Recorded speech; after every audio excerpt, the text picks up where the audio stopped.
sejam todos muito bem-vindos ao episódio de estreia do podcast Rádio Contagem Viva. Aqui é um espaço para a gente debater memória, cultura e identidade da nossa cidade. Eu sou Tamires Soares. Olá, boa noite. Eu sou Luiz Pires e junto com os nossos convidados vamos falar sobre os temas relevantes para a nossa comunidade. No episódio de hoje, vamos falar sobre um assunto essencial para quem trabalha com cultura. Editais e financiamento de projetos culturais. A gente vai falar um pouco sobre as dificuldades de se fazer um projeto cultural e dar algumas dicas para você que está querendo tirar a sua ideia do papel. Então, você quer tirar a sua ideia do papel? Nós vamos explorar desafios, oportunidades e compartilhar dicas práticas com os nossos convidados. E é importante entender que esse nosso projeto ele foi contemplado pelo edital 001 de 2024, que é o Movimento Multilinguagens, e o 003 2024, que é o Bolsas Culturais. Nós vamos apresentar agora duas pessoas para fazer parte dessa nossa conversa, que são referências no assunto. A Aniele Fernandes de Souza é doutora em Educação pelo UFMG, pesquisadora e gestora de políticas culturais. Bem-vinda, Aniele. Obrigada. E a Érica dos Anjos, que é especialista em gestão de patrimônio histórico e cultural e com experiência em projetos culturais e leis de incentivo. Primeiro, muito obrigada por terem aceito o convite. Para a gente é muito importante ter duas mulheres aqui, e que também são muito referências no assunto para conversar com a gente. E para iniciar, a gente gostaria que vocês se apresentassem, falassem quem são vocês e qual a relação de vocês com Contagem. Eu sou a Érica dos Anjos, eu sou coordenadora de projetos socioculturais, sou gestora do patrimônio histórico e cultural pelo UFMG. E a minha vida inteira eu estive voltada para a cultura, para a arte, e isso se tornou uma profissão. A ponto de que, para os meus amigos artistas, eu comecei a escrever projetos para leis de incentivo à cultura, e isso se tornou para mim, virei expert nisso, Tanto que eu tenho um índice de aprovação de projetos de 80%, que eu considero muito interessante, e eu realmente decidi fazer disso a minha profissão, a minha vida, A arte, a favor da arte e da cultura. Bacana. Antes de você começar, a gente já tem uma pergunta que a gente vai fazer sobre isso. O que motivou vocês, você a participar da cultura, a entrar na cultura?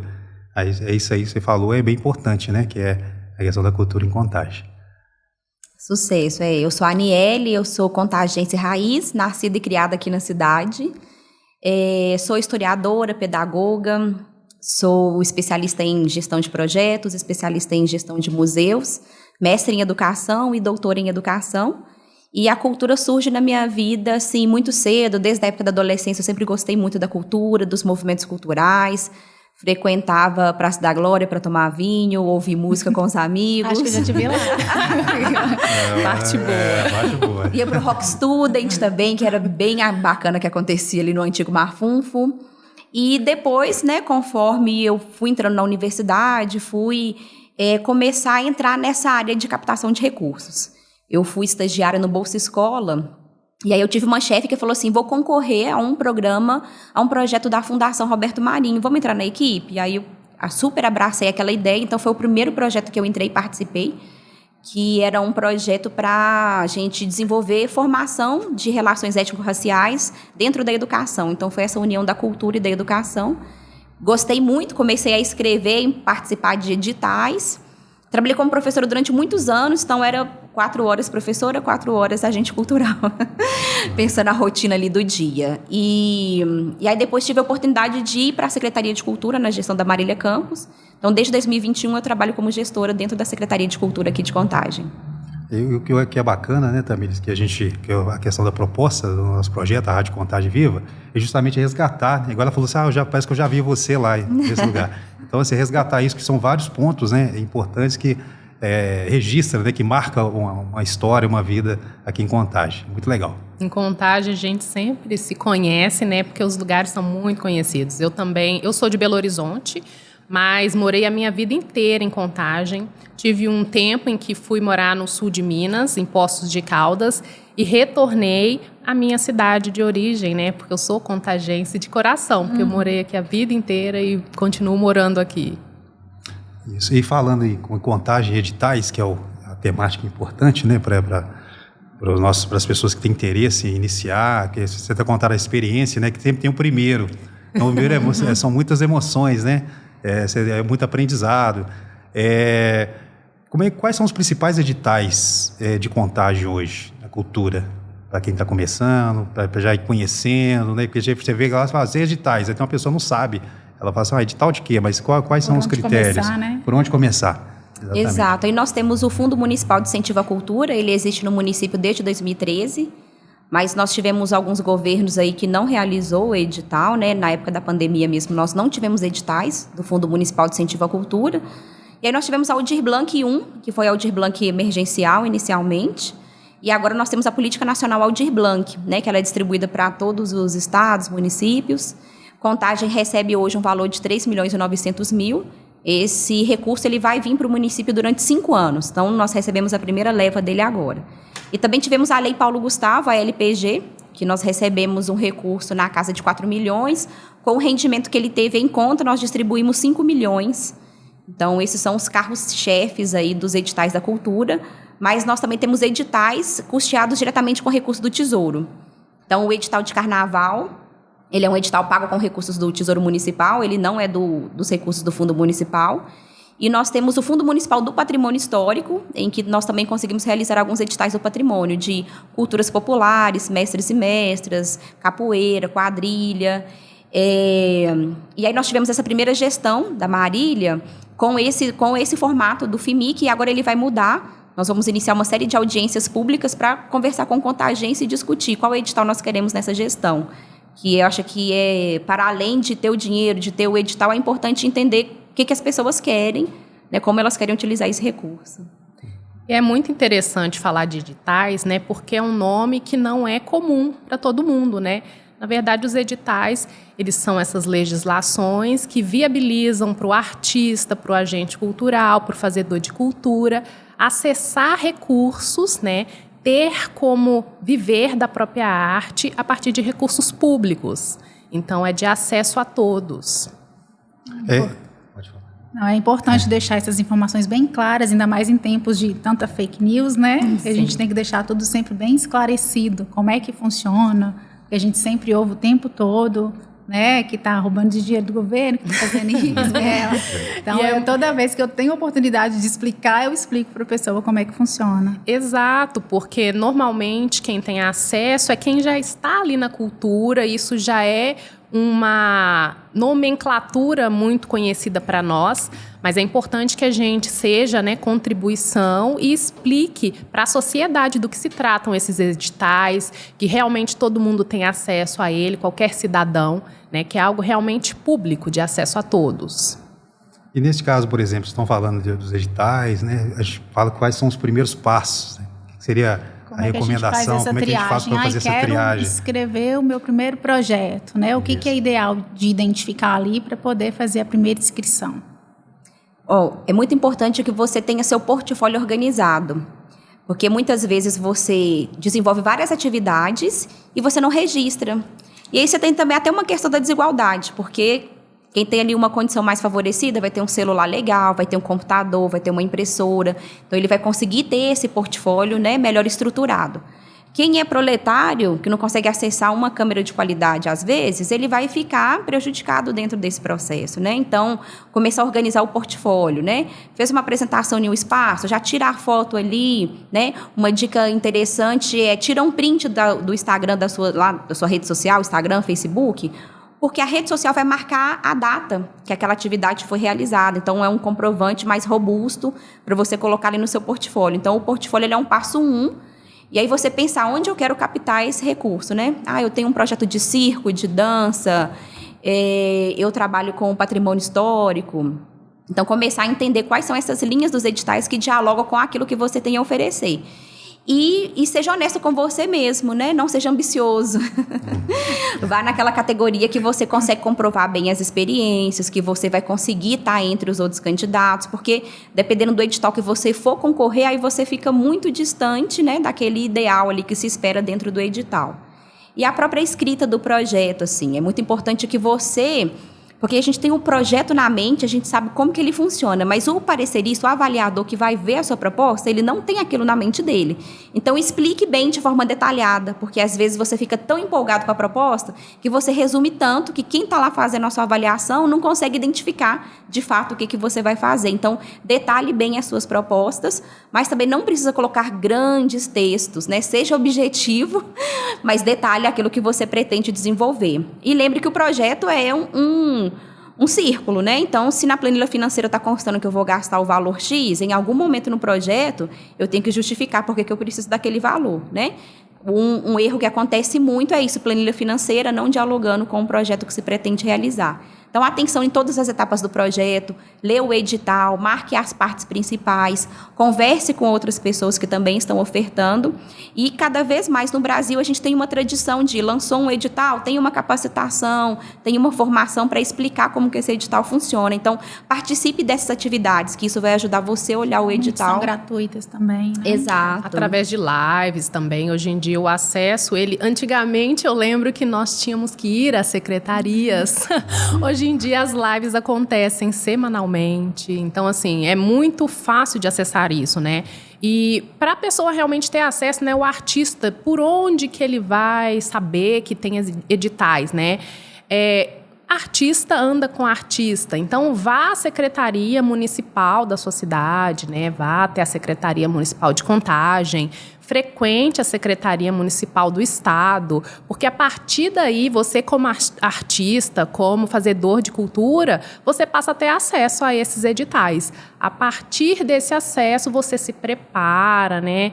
Com um portfólio, como a Niele falou, com todas as formas de escrever um projeto, porque é muito importante que a pessoa leia corretamente esse edital, né? Não é simplesmente você ter aquela ideia na cabeça, aquela utopia. É importante que você saiba justificar, né? Eu sou parecerista, ou seja, uma pessoa que avalia projetos. Então, assim, coloque-se no lugar do parecerista.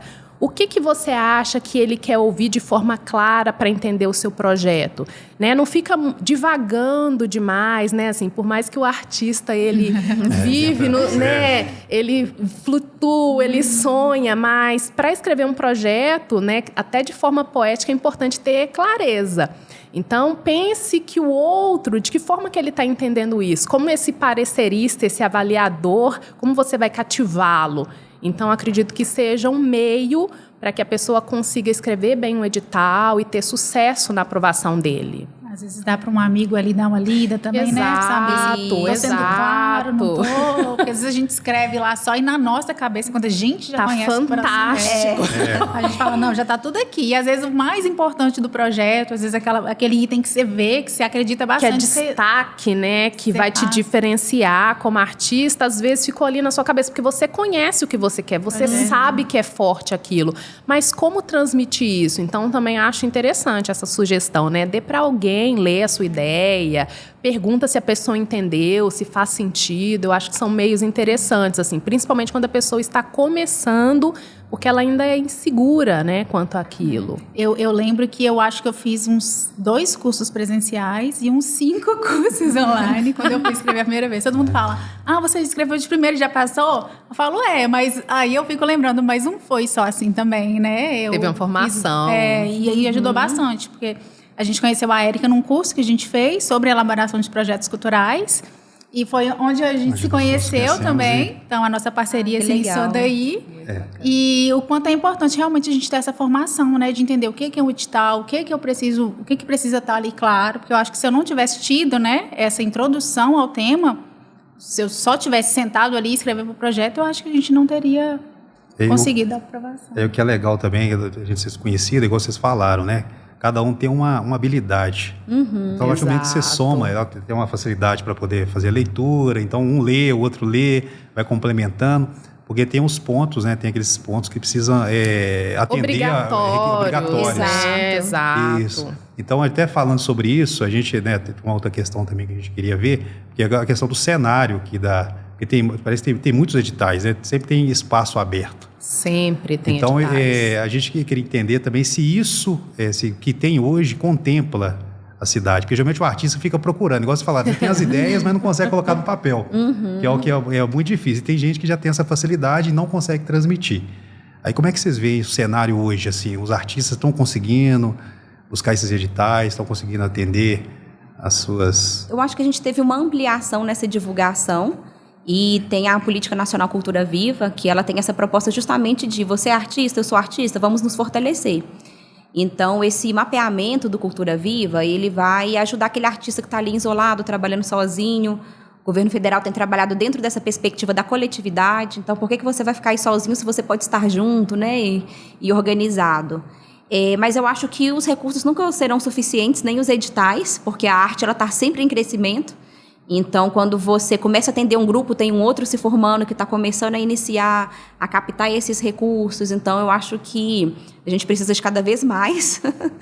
E outras alternativas para além dos editais, assim, porque a cultura, de certa forma, ela foi se moldando dentro desse cenário dos editais, que foi um cenário inicialmente ideal para a gente fugir daquela politicagem em que só quem conhece determinadas pessoas conseguiriam captar recurso para os seus projetos. E aí os editais, eles democratizam isso. Ao mesmo tempo, a gente também tem que dar outros passos, né? A gente precisa criar formas em que os artistas também não precisem ficar nesse limbo dos editais e que todo ano seja aquela aflição de eu vou ter recurso para o meu projeto vai ter que encerrar suas atividades. Então, eu acho que é uma tarefa, né, do poder público e da sociedade civil pensar qual o próximo passo que a cultura pode dar para que a gente consiga atender melhor os artistas e as artes aí que a gente vem desenvolvendo. Exato, é algo que eu sempre toquei nessa tecla, né? Assim, como que a cadeia produtiva da cultura, ela movimenta bilhões, assim como outros setores, né, que são como a construção civil, a agricultura, que são importantes para o Brasil, são estruturadores, mas para a cultura são sempre os editais, né? Então, assim, cadê as políticas públicas que viabilizam, que facilitam o acesso a esse financiamento, sem necessariamente a pessoa ter que ficar sempre esperando o edital, aquela tensão de ser aprovado, a partir disso você vai receber o recurso. Tem pessoas que têm 15, 20, 30 anos na cultura e imagina você não ter aquela seguridade de que aquele recurso está todo ano para você. E outros setores, eles têm essa facilidade, né? A partir de empréstimo, a partir de vários outros recursos que não tenham que escrever editais, que não tenham que fazer formações, que não tenham que ficar correndo atrás de secretarias, procurando um jeito, né? Então, assim, é algo que eu sempre busquei saber, né? Assim, por que a gente ainda está nisso?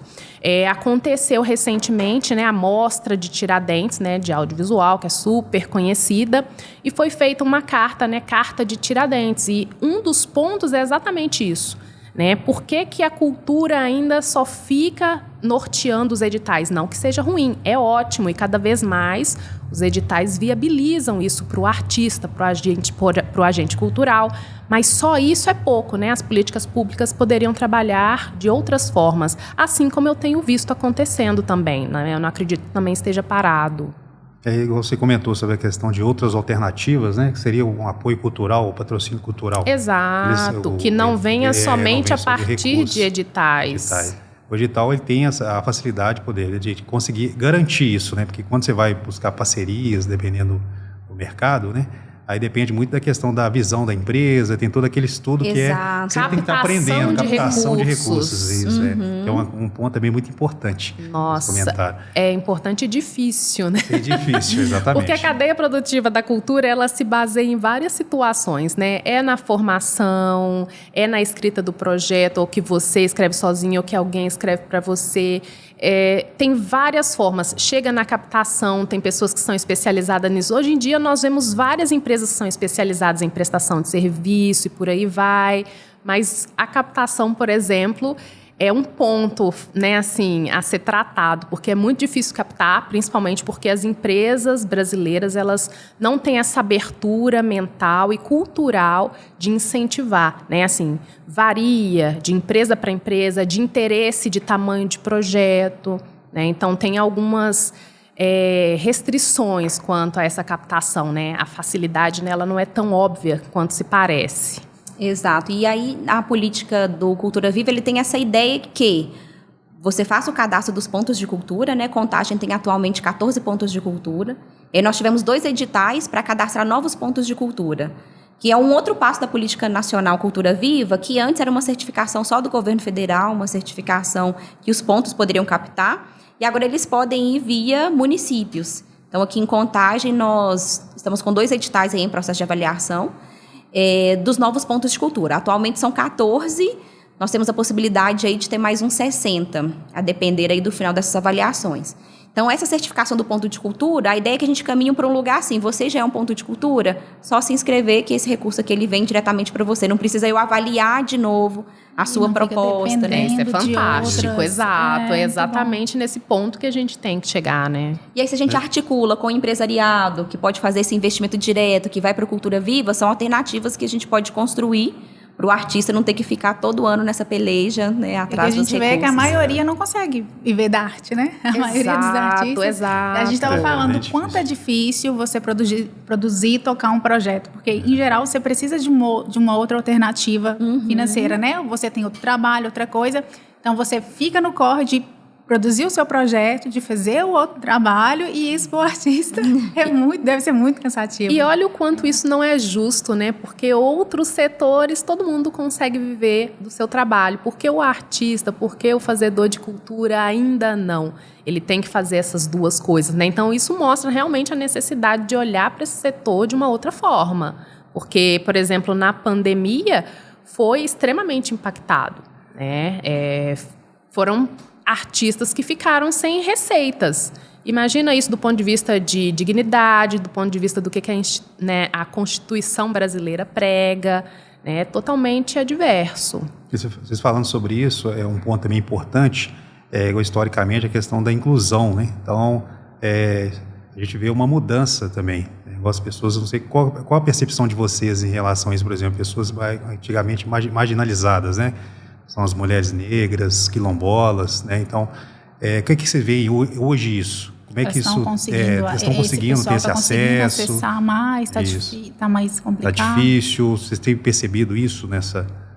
Então, a gente tem uma política voltada, né, para atender pessoas negras, pessoas com deficiência, povos e comunidades tradicionais, né? A própria Política Nacional Aldir Blanc, ela exige que 30% dos recursos sejam destinados a povos e comunidades tradicionais, regiões periféricas.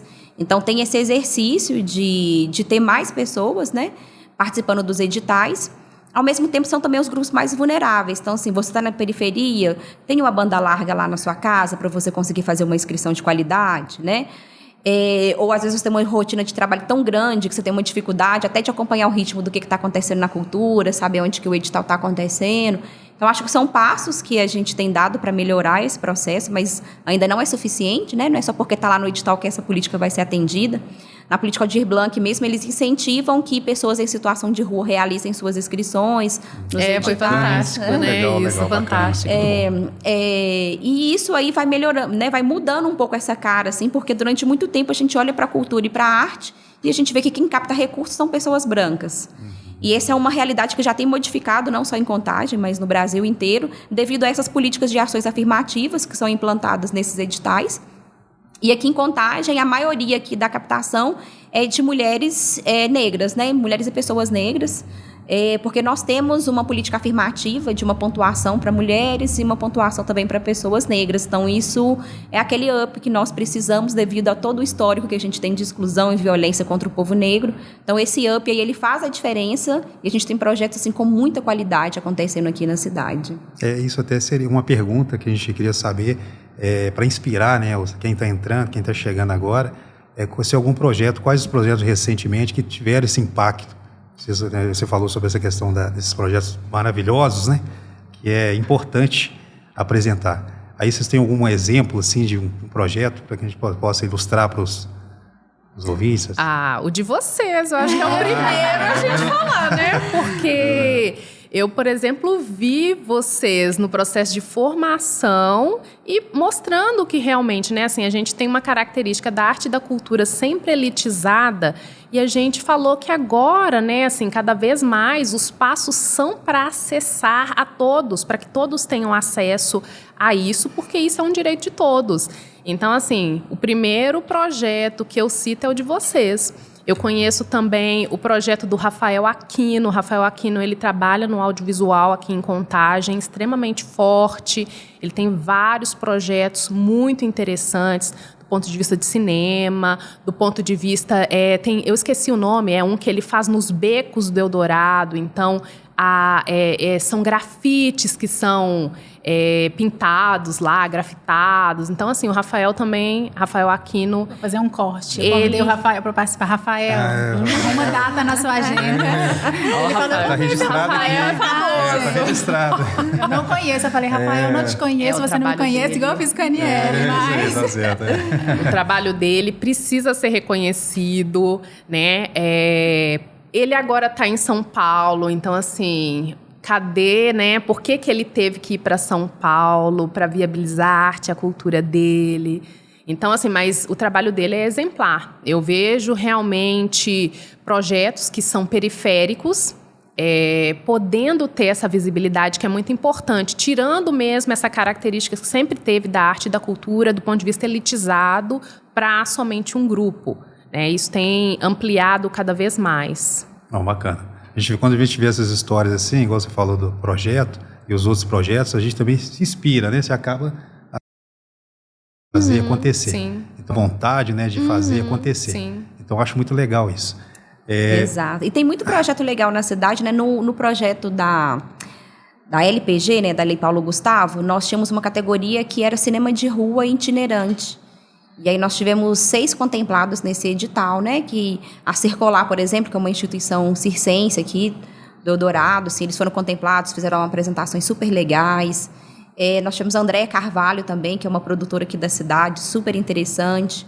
O Grupo Trama de Teatro, ele está sempre lá captando recursos, fazendo trabalhos. E a gente também tentou se aproximar muito, assim, das batalhas aqui da cidade, né? E aí a galera da Segunda Rap aqui, por exemplo, conseguiu captar um recurso, está lá desenvolvendo sua atividade.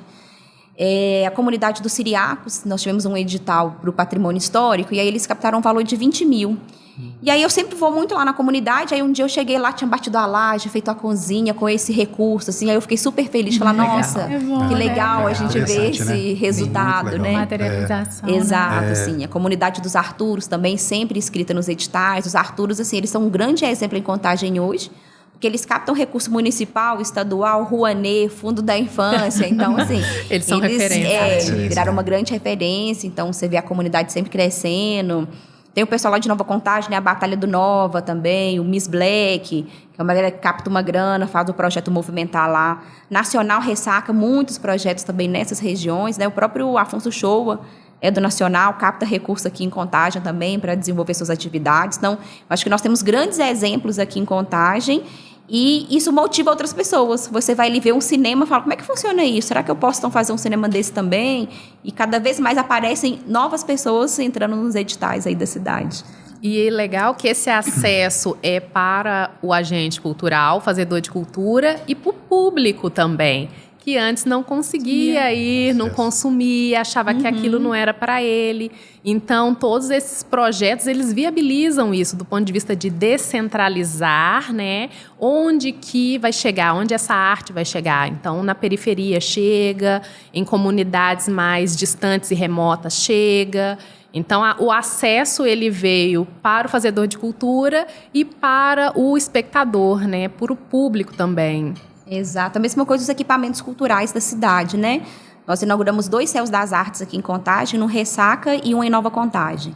E aí é incrível, você vai lá, todo mundo usando equipamento, quer ir na biblioteca, quer ver os livros, tá lá na pista de skate. Então, a cidade começa a ocupar esse espaço, assim. Isso é muito da diretriz da Marília, né? Que o pessoal, né, ficou criando de forma estereotipada, a prefeita das pracinhas. Ela falou, eu sou a prefeita das pracinhas mesmo, porque eu quero ver as famílias na rua. Eu quero que você saia com seu filho e vai ali na Praça da Glória se divertir, vai na Praça Tancredo Neves, lá na Praça do Sol, então que você frequente a cidade. E aí Marília também investe muito em shows aqui na cidade. Fantásticos, eu amo. Nós tivemos um show do Chico César na Praça da Jabuticaba. Eu falei assim, gente, olha, tinha Belo Horizontino vindo pra cá assistir o Chico César. O Frejá veio. Exato. engano, o Fagner também fez um show. Fagner, Zé Ramalho. Até o padre Fábio de Mello fez um show. Padre Fábio de Mello também. Foi bem amplo, né? Sempre foi esse Seu movimento de Contagem e para Belo Horizonte, né? E eu falo isso, que eu sempre... Eu moro em Contagem há mais de 20 anos, mas... Eu só fui conhecer Contagem mesmo agora, depois de mais adulta, porque era sempre trabalhando e estudando em Belo Horizonte, vindo para Contagem só para dormir. Então, eu não sabia o que tinha de arte, o que tinha de cultura, e em um certo momento realmente não tinha, né? Exato. Mas agora é muito bom saber que tem, porque eu não preciso de ir para Belo Horizonte, pegar ônibus, fazer aquele rolê todo, aqui tem, e isso é muito bom, né? E tem, e artistas renomados, né, assim, que movimenta a população, movimenta a economia solidária, né? A prefeitura tem um programa super importante de economia solidária, em que as famílias comercializam ali artesanato, alimentação, e isso movimenta a economia da cidade, né? Tira a família de casa, leva lá para a pracinha, né? E essa também descentralização, né? Igual nós tivemos, por exemplo, em Nova Contagem, um show do Hungria e um show do Xamã. Então, assim, lotadíssimo. Você chega, não dava para chegar, né, perto, assim. E que é uma realidade que Nova Contagem ainda não tinha vivenciado, de ter um grande show, de ter um artista potente ali fazendo uma atividade. Então, isso faz a diferença, né? Os arraiás da cidade, então, tem lá as quadrilhas circulando pelas regionais, tem as finais com o show, as luzes de Natal, vai todo mundo para a praça tirar foto. Então, assim, Marília, ela fomenta muito, assim, esse acesso à cultura. O que também não é fácil, porque a gente tem sempre uma crítica, postou lá. Vai ter o show do Frejá na cidade. Aí vão aparecer alguns comentários dizendo, mas e o médico da UPA, não sei aonde. Sempre tem mas assim, né? cada recurso é um recurso para o lugar. O pessoal confunde muitas coisas, que né? A gente tem uma verba só. Exato. Quanto mais cultura não tá sendo tirada da saúde. Exatamente. Quanto mais cultura a gente tiver, menos pessoas lá dependendo da saúde. Exato, porque a saúde mental, ela vem também a partir da diversão, do ócio criativo, né? Então, as pessoas também têm que tomar essa consciência. Eu sou da área da saúde, eu sempre falo pro pessoal, gente, saúde não é ausência de doença. Saúde é tudo, é lazer, né? Entretenimento, é ter acesso, remuneração boa. Exato. E o que eu acho legal, assim, desse bate-papo, que a gente vê, resgata a história. Eu até comentei com a Tamires no início, que a gente começou o projeto com essa ideia. Eu sempre falo assim, para saber mais ou menos a idade, aí a gente começa a tocar no assunto. Você frequentou o Parque Fernão Dias ali no Monte Castelo ali? Aí a pessoa fala, sim. Aí, por exemplo, a família reunia. Frequentei muito, lá tomava banho nas duchas. Isso. Então, assim, é muito bacana esse encontro, né? Igual você falou da oportunidade de levar a cultura. Eu lembro uma época também que tinha o teatro, começou a ter teatro, então você vê as crianças nas praças, a gente fica querendo resgatar isso, né? Porque é importante. Exato. Né? Inclusive, lá no Fernão Dias tem uma programação de teatro lá, quinzenalmente, ou uma vez por mês, ou às vezes todos os finais de semana, tem que acompanhar na programação. E o Parque Fernão Dias, assim, eu acho que é uma experiência incrível. Eu fui uma criança ali da região, ia muito pro Parque Fernão Dias tomar banho nas duchas ali. Fui uma criança que eu ia pra Vargem das Flores tomar banho na Vargem das Flores. Hoje em dia não pode mais, né, por causa do espelho d'água. Mas o Contagem, ele vivenciou muitas histórias, assim. Quando teve, inclusive, a reinauguração do Fernão Dias, foi coletadas muitas fotos, né, um pouco dessa história, mas a gente ainda precisa investir mais.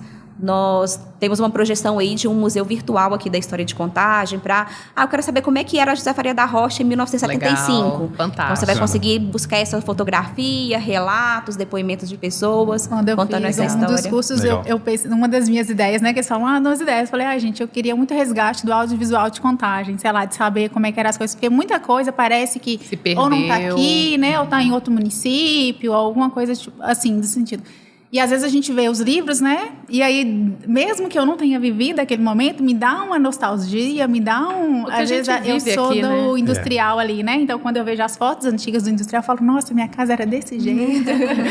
Então, esse resgate, né? Faz a gente se sentir parte da cidade. É o pertencimento, né? A gente quer pertencer a algo e esse acesso viabiliza isso, esse sentimento de viver a cidade. Eu acho a programação cultural de Contagem, né, que mensalmente a gente consegue acessar, perfeita, né? Tem tudo para todo mundo, né? Museus, artes visuais, shows, em todos os lugares, em todas as regionais. Então, acho que isso é perfeito, assim, claro, como a Aniele falou, É um passo de cada vez, mas só de você já ter uma política voltada para isso, para o alcance de todos, eu acho que já vale muito a pena. Exato, e nós temos o Cineclube aqui na cidade, e ele tem as exibições da maternidade municipal. E eu sou mãe, né? Não sei se vocês são mãe e pai. Mas, gente, quando você tá lá no hospital ganhando aquele bebezinho, assim, aí você tem uma pausa para ir assistir um filme, dar uma relaxada, eu acho que é a melhor estratégia. Quebra um pouco, né? Quebra um pouco. Atenção, é verdade. Exato. E Contagem tem uma tradição grande no audiovisual, né? Nós tivemos uma pesquisa para organizar a exposição da Estação Bernardo Monteiro, que inclusive está um espaço super legal, visitem. Eu vou participar da inauguração, porque eu participei do curso e meus fotos vão lá. Excelente. Ela está super engajada. Muito boa. E aí, no meio dessa pesquisa, a gente começou a coletar esses depoimentos e as pessoas diziam, a gente ia para matinê no Cine Teatro, né? O trem, ele ia até a Praça Tiradentes, então as pessoas iam lá, desciam para matinê, assistiam lá um filme e voltavam para suas casas. Nós temos o próprio Tony Vieira, né, da pornochanchada brasileira. Eu fico até brincando assim, gente, quando o Cine Teatro voltar a funcionar, tem que ter uma sessão terça-feira, meia-noite. É isso mesmo, matinê, você só matinê. Tem que ter essa.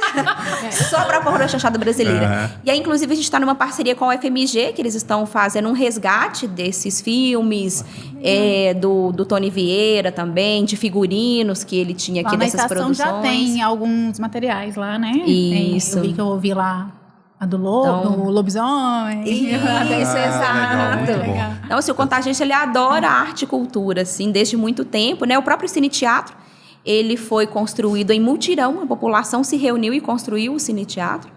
E aí, depois, esse primeiro prédio ele foi demolido, já estava muito antigo, e foi construído esse que nós temos agora. Inclusive, ele está em restauração, que é um processo lento, porque você tem o Conselho Municipal do Patrimônio Histórico, tudo passa pelo Conselho. Essa semana mesmo tivemos uma reunião na quarta-feira em que foi retirar um piso, né, para organizar um jardim. Era um jardim, foi retirar esse piso para organizar o jardim. Descobrimos um piso abaixo dele ainda. Descobrimos também que ele era todo amarelo. Nunca imaginei que o Cine Teatro fosse todo amarelo. Então, assim, é muito legal acompanhar essa história.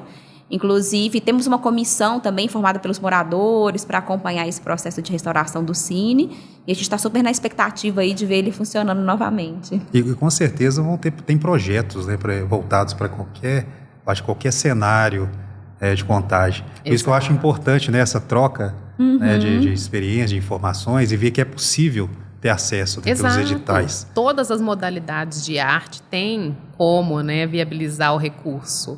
É só realmente acessar, né, se informar e acessar os editais. E ela falou essa parte de descentralizar, inclusive no próprio edital, né? Quando você circula mais pela cidade, você ganha mais pontuação, né? Exato. É importante porque por muito tempo isso, de fato, né? Os grandes eventos ou os grandes projetos era sempre ali na parte sede, Eldorado, exato. Por ali. Ainda hoje, os proponentes são a maioria dessas regionais, né? Porque também é difícil a gente quebrar tudo de uma vez. Mas o FIMIC, ele prevê que obrigatoriamente tem que atender 5% do recurso em cada regional.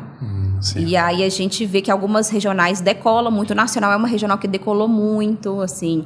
Vargem das Flores decolou muito ainda, mas algumas regionais como Petrolândia, a gente ainda precisa investir num trabalho lá mais robusto. Não é que não tenha, tem, né? Nós tivemos até a gravação do DVD da Exórdia, que é uma banda aí de rock and roll, que é do pessoal do Petrolândia. Tivemos um podcast também lá do Petrolândia, mas ainda é uma regional com um número de inscrição baixo, que a gente precisa ampliar nossa atuação no território para ter mais atividades. Não, bacana. Legal.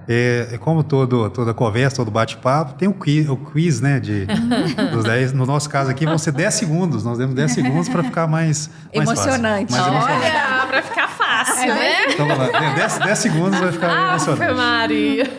Então primeiro aqui, qual o maior desafio de um edital? Em 10 segundos, conta aí.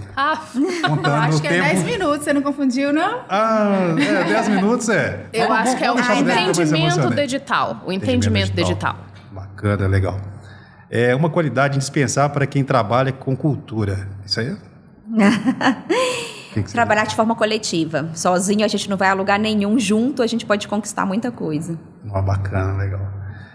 O que faz Contagem ser viva para vocês? Os nossos artistas, os nossos fazedores de cultura, com toda essa vontade que eles têm de mostrar a arte deles da melhor forma possível. Bacana, isso aí. Para você, Aniele. Que você Eu acho que pessoas, assim, né? Pessoas nas praças, nas ruas, curtindo, aplaudindo, fazendo. Quando você vê um artista desenvolvendo, você fala, não, que legal, será que eu posso fazer isso também, né? Então, eu acho que essa visibilidade, né? Super concordo com a Érica, é esse movimento da arte e da cultura pulsante aí na cidade. Legal, muito bom. Então, gente, o bate-papo a gente queria conversar por mais... esse quiz me deixou nervosa. A Helena deu a sugestão, deu uns 10 minutos, mas a gente tem que fazer que ela vai estar certa. Então, eu acho que foi muito bacana esse bate-papo, né? A gente gosta de outras oportunidades também, com certeza. E só reforçando, né, que foi importante falar um pouco do desafio, a gente, né, aprender um pouco do que vocês têm de experiência. Acho que foi muito legal também, né, Tamires, que a gente vivencia, sente na pele, né? E quem está começando vai também tendo esse incentivo, né? Não é fácil, nada, né? Não é fácil. Exato. Mas... Nós tivemos até uma categoria nova agora, que é a Despertar Cultural. Para quem nunca fez nada, ao invés de entregar um portfólio, ele entrega uma carta falando dos seus sonhos.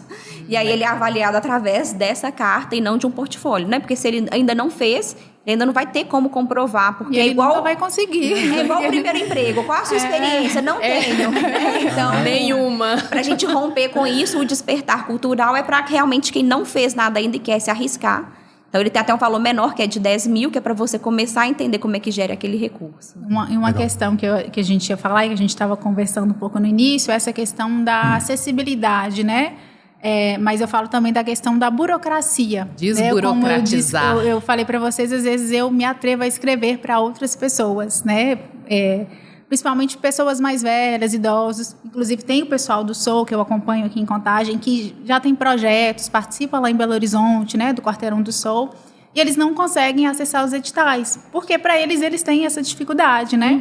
Então, qual a ideia para melhorar isso? O que a gente pode fazer para melhorar, né, desburocratizar esse acesso? Pelo próprio PNAB, né, pela Política Nacional Aldir Blanc, eu já percebi essa desburocratização dos editais, né? Antes nós tínhamos que escrever muita coisa para provar muita coisa em relação ao que era esse projeto, ao que era essa ideia. Hoje em dia são materiais bem mais fáceis, são justificativas, é sobre a sua trajetória. Então, isso desburocratiza bastante a forma como o edital ele vai ser entendido, a forma como ele vai ser escrito, facilita. Então, eu já venho percebendo isso, essa intencionalidade, essa iniciativa nos editais. Entendi. E aí, eu seguindo o exemplo da Érica, né, o edital da PNAB, ele começa com "Olá, agente cultural". Então, ele tem uma proposta de dialogar com a pessoa. Legal. Tudo bem que depois ele vai chegar numa parte, dotação orçamentária 5.297 e tal. Umas formalidades, né, na escrita. E aí, termos técnicos. E ele trabalha uma perspectiva também, aqui é o texto do edital, aqui é o anexo de categorias, aqui é o anexo de cotas, aqui é o anexo do termo que você vai assinar, aqui é o anexo do plano de trabalho. Então, ele vem buscando desburocratizar, né? A própria questão do recurso com o novo marco regulatório de 27 de junho de 2024, projetos com recurso de menos de R$200 mil dispensam a prestação de contas financeira e você apresenta um relatório de cumprimento de objeto. Se o seu relatório de cumprimento de objeto não estiver adequado, aí sim vai pedir a prestação de qualquer edital do governo federal. Tá. Porque aí os municipais, eles têm as legislações específicas, né? Aqui em Contagem nós temos a Lei 4647, que é uma lei de 2013. Então, essa legislação é que diz, o artista tem que comprovar 2 anos de moradia em Contagem. Então, tem essa burocracia. Um comprovante de endereço de 2 anos atrás, um comprovante de endereço agora, né? Para quem tem dificuldade com comprovante de endereço, já existe uma legislação do endereço social, em que você vai lá indicar, né, um território, né, para você não ficar excluído dentro dessa política. E aí a acessibilidade ela vem como uma novidade grande também nos editais federais. Inclusive a LPG ela chegou a tinha uma obrigatoriedade de destinar 20% do recurso captado no edital para a acessibilidade. E uma coisa que eu converso muito assim, com os artistas, produtores que eu tenho acesso, é que tem que ser uma acessibilidade de fato efetiva. Eu não posso simplesmente colocar ali um intérprete de Libras para um público que não vai ter nenhuma pessoa surda. Então, às vezes, em vez de você colocar 10 sessões de cinema com uma pessoa de Libras, é melhor eu colocar uma sessão de cinema em um instituto que atende crianças autistas. Porque aí, de fato, você vai ter uma política de acessibilidade que seja inclusiva. E aqui em Contagem a gente costuma ser muito criterioso com esse aspecto. Então, você colocou uma política de acessibilidade, que a gente olhou e falou, duvidoso, não vai atender ninguém, não vai ser de fato inclusiva. Fora, né? Então, você perde um pontinho. Para inglês ver. Exato. Comigo. Nós tivemos um debate no Fórum de Cultura Viva, né? A Érica estava presente, que foi uma medida de acessibilidade colocada no projeto, era um tampão de ouvido para uma criança autista que iria num evento. Então, nós fizemos um grande debate. Isso é inclusivo? Né? Ou eu estou excluindo a criança? Quais outras medidas eu posso ter dentro de um evento de grande porte que, de fato, vai incluir aquela criança ali no ambiente? Então, acho que quando a gente pensar em acessibilidade e inclusão, é pensar em políticas que, de fato, vão incluir a pessoa. Então, mais importante do que quantidade é a qualidade da política que você vai desenvolver. E faz, né, toda uma diferença, porque o artista ele fica mais criativo, já que ele já é criativo, no entendimento do outro, já que a gente está falando dessa coletividade. Então, quando eu tenho um edital que fala, olha, e aí, como vai ser mais acessível? Eu passo a pesquisar e procurar saber como que o outro, que muitas vezes não é como eu sou, um PCD, como que acontece? De que forma que se torna realmente universal? Né, de que forma que realmente eu o atendo. Então, eu também paro para pensar no outro. Eu acho que também é uma iniciativa em várias outras nuances, não só de viabilizar o projeto, mas de viabilizar para outras pessoas que às vezes eu não olho como ela... E na própria fonte, né? Sim, como ela funciona, porque ela é diferente de mim. Bacana. E aí essa política de inclusão também tem sido fomentada em 3 formatos. Porque antes a gente falava assim, uma acessibilidade, né? Agora no edital vem, é uma acessibilidade... atitudinal. Então, eu estou contratando para minha equipe pessoas com deficiência, eu estou capacitando a minha equipe, eu estou dando uma palestra ali antes da minha exibição de filme para dizer sobre inclusão, né? E aí você tem a acessibilidade também comunicacional, né? Tem uma legenda naquele vídeo que eu fiz, né? E a mais comum, né, que são rampas, né, cadeiras reservadas. Só que aí muitas vezes você pega lá um projeto e tem lá assim, reservada 2 cadeiras para pessoas cadeirantes ou com mobilidade reduzida. Você já convidou essas pessoas para ir nesse espaço? Porque se as cadeiras ficarem lá vazias, então não vai ela adiantar nada. Então essa acessibilidade arquitetônica, a gente tem questionado muito que ela não é suficiente. Precisa de algo mais para que ela seja mais efetiva. Um detalhe... Quer falar? Pode falar. Não, mas eu acho também que isso deveria ser considerado também no valor, porque quando a gente foi fazer o orçamento, a parte de acessibilidade compromete um valor muito alto do nosso, no caso do nosso projeto, né, que tem um valor específico. Mas eu fico pensando para outros projetos também, né, como tornar aquele projeto de fato acessível, conseguindo colocar dentro daquele orçamento o que você tem para fazer. Exato, são muitos sonhos para pouco recurso. São passos de cada vez, né? Passos cada vez. Até falando sobre isso, a questão da acessibilidade, aí até aquela ideia de a gente passar uma mensagem, né, para quem quer tornar o sonho realidade, já falou várias, mas só para marcar mais, falando dessa questão da acessibilidade, a gente pensou muito sobre isso. Igual, por exemplo, a gente aprendeu no curso, né, que, por exemplo, a gente pensava banheiro químico. Aí, banheiro químico a gente pensa, né, todo mundo, mas faz aí quem tem deficiência, né? E aí, você tem que pensar nesse banheiro químico também. Então, Exato. é um detalhe importantíssimo. Mas cai na mesma questão que ela falou. A gente tem que ter um banheiro, mas tem que ter alguém para usar, tem que ter alguém né? para usar. Não é só disponibilizar, também, né? Bacana demais. E qual que é a mensagem que vocês passam aí para os nossos ouvintes, para quem está querendo colocar o projeto aí? Eu já acredito que muita gente já vai começar a escrever agora, já vai dar sequência. A gente não dá uma pensou vontade, muito né? no cronograma nesse ponto, mas agora está finalizando, né? Um edital agora, e só depois a gente pensou que a gente poderia colocar esse episódio antes da finalização, mas não deu tempo. Mas de qualquer forma, a gente gostaria que vocês deixassem, né? Uma mensagem de incentivo ou qualquer coisa para quem deseja iniciar, quem quer fazer suas inscrições. Olha, eu acredito que se você tem uma ideia, você pode realizá-la. Então, realmente se informe, procure ajuda, a cultura, a arte, nós somos muito coletivos, né? Um ajuda o outro. Então, não deixe o seu sonho engavetado, né? Coloca ele para fora. E se você tem dificuldade de escrever, peça para alguém escrever para você, faça uma parceria, mas não deixe de escrever, porque tem realmente recursos para todo mundo, né?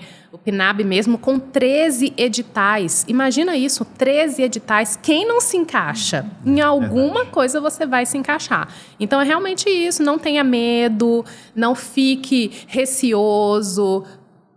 Pensa, eu tenho uma ideia, é boa, estrutura ela, pede ajuda e escreve esse projeto, ou pede ajuda e escreva, faça. Bacana. Muito bom. É isso aí.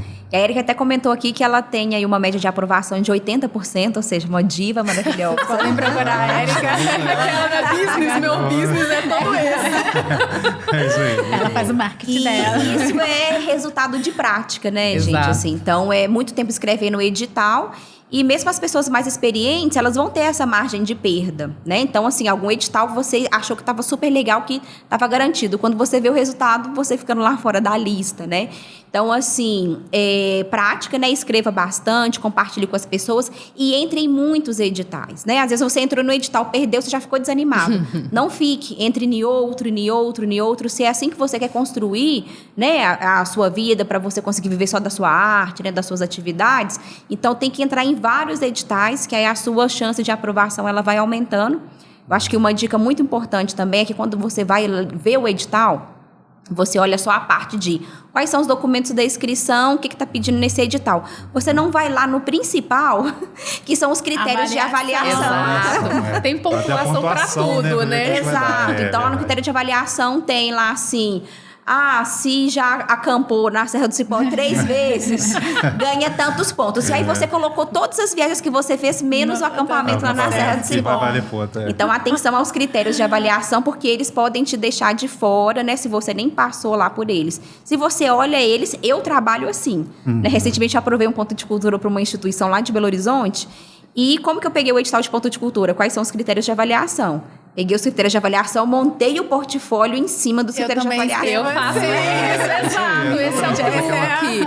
Eu também faço algo que eu acho que é muito interessante. Porque quando a gente lê o edital por uma vez, eu li, já vai fazendo anotações, porque depois você não vai ter tempo de voltar naquilo. Então, já vai fazendo anotações, coloca lá documentos obrigatórios, faz uma caixinha para depois você dar um check.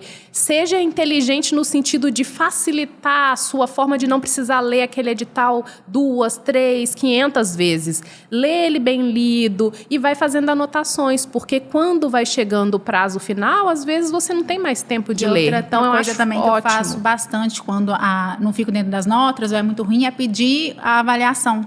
Porque aí você sabe onde você acertou e onde você errou. Aí você ama ou você odeia aquele parecer. Exatamente. Aí você fala, não, mas como assim? Não faz sentido, né? Isso não faz sentido. Aí, só ilustrando aqui, brincando, né, aqui nos bastidores, a Érica até brincou com a gente. Falei assim, eu puxei a orelha deles, se vocês convidaram para o podcast, mas isso que é importante. Né? Mas isso que é importante, que isso, né, nos trouxe até aqui.